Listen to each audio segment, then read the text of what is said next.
Hello everyone, it's Van here again, and we are back with the Motion NX classes. So today I will talk with you guys about the motion of the gear and how to do that, how to create them, and what tools to use. So first, let's see about a little bit about the gears. So basically, this gears here was there's a pinion here with spin, and the right gear will go slide through that in this direction.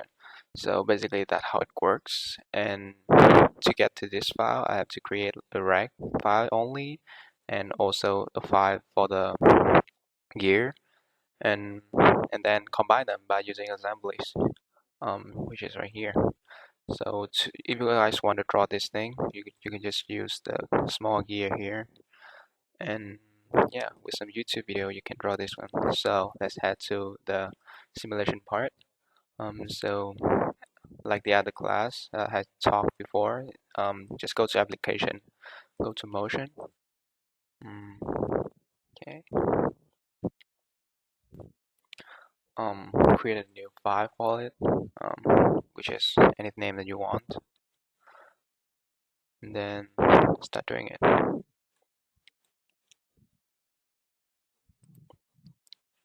Keep in mind that before you do anything with motion, you have to put everything in place first. The NS will only uh, NS motion only used to simulating the movement of object. It will not use to move things around, so you have to use some assemblies and other tools before to draw and to fit it in like this um, um, beforehand. Okay, so like the other class, the first thing you have to do is to create a motion body for each of them. So these things run in a very different way, so they don't really link to each other. So you have to create the motion body for each of them, and it doesn't really fix with anything. So you don't have to fix the motion body with the environment. So click apply. It will appear here, as you can see. The next thing is to create a joint and the movement for them. This here will spin in its own center, and this thing here will move around a sliding joint like this. So first, you can create a movement for this. So the origin is already here. If you want to choose it easier, you have to choose the arc and then choose a further part of it like this. Okay, and then the vector perpendicular to this. We would not do the driver right now. We will do it later because there might be some problem after that. So click apply, and then we head into this part. Slider join. Choose that. Choose origin. It doesn't really matter what the origin is for this specific parts because it's only move forward and backward. It doesn't really spin on anything, so it doesn't really matter. But the vectors matter.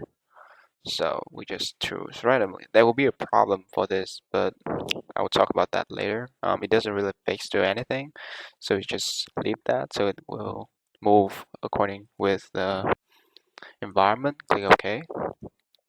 So this is the important part. The tools that we are going to use for this specific simulation is the rack and pinion. So this basically can be used for all other slider or Revolute, but it's a best fit for using to simulate gear and stuff. So to use this, you'll just have to select the sliding joint. Easier to select here, and then select the Revolute joint. Sometimes it will not. You cannot select the Revolute joint if you have this, if you have the driver first.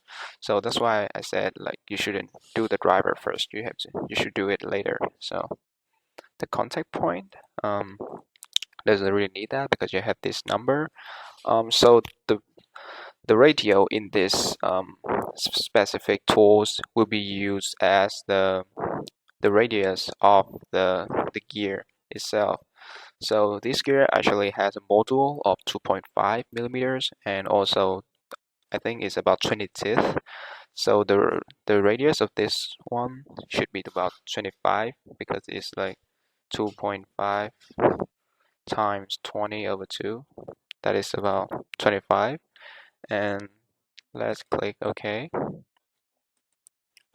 And then after you create the couplers, the rack and pinion in specific. Yeah, now you create the driver for this thing. Yeah, you cannot change this motion anymore because it was fixed with this rack and pinion tools.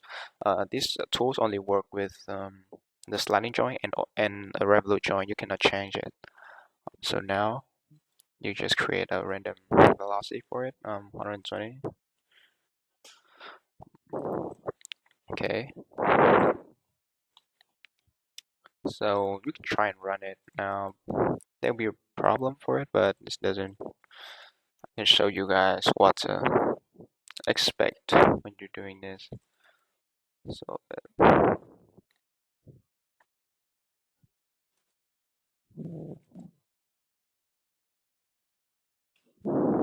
okay, so let's try to run it. Mm. So when you run the simulation, it will appear to be in the opposite direction. Um, it doesn't mean it doesn't work. You just had to change a very small thing, which is the direction of this slider here, or the direction of this revolute joint here. Here I would change the direction of the sliding joint. So to change it, you just have to change the vector like this, and then it will immediately fix into the correct direction for you. It doesn't even have a limit, so I'm gonna just solve it again. Um,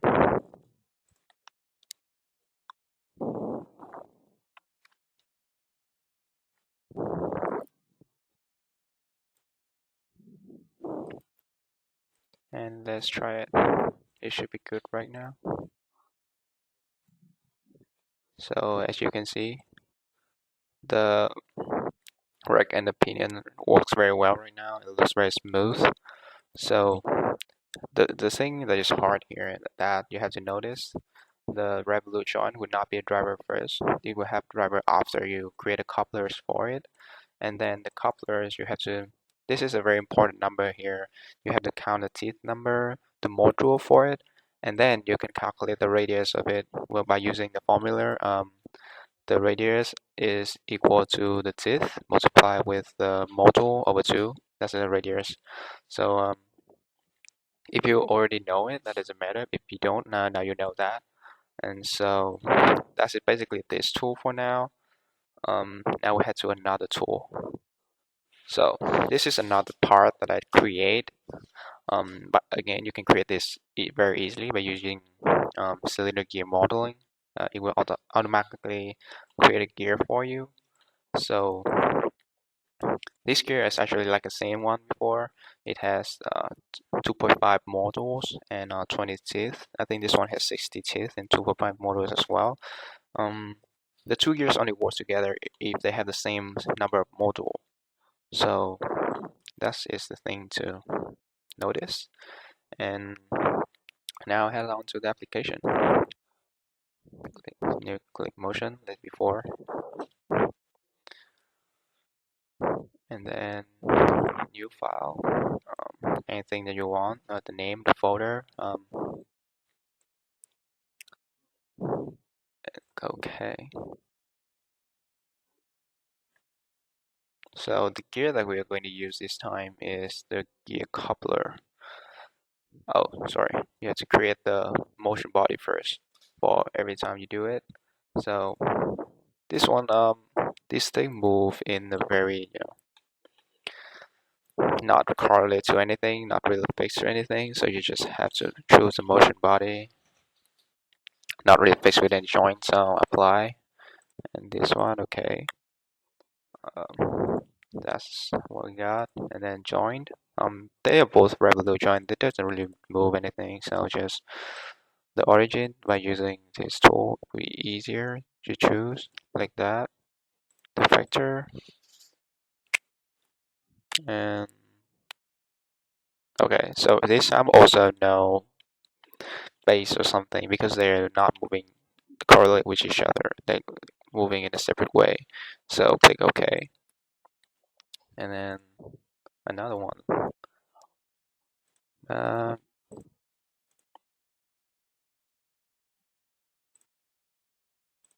that, that, okay. Now you have to Revolute join here. You can use gear coupler. It's only allowed to Revolute join, so you just pick them. About the gear radius, you doesn't really have to know about the radius. You just only need to know that the number of teeth or the radius if you want. So the number of teeth here is like 20. This one is like 60, so the radius is 1 3. This is the bigger one, so I will put this one as 3. This one is 1. Again, if you prefer radius, you can just put it, but it doesn't really matter because they are both, we only care about the radio of it. So contact point doesn't really need it, so click OK. And then if you see that here it looks quite well to me, so let's create a solution and maybe 5 seconds steps, maybe 200. Okay, and then run it.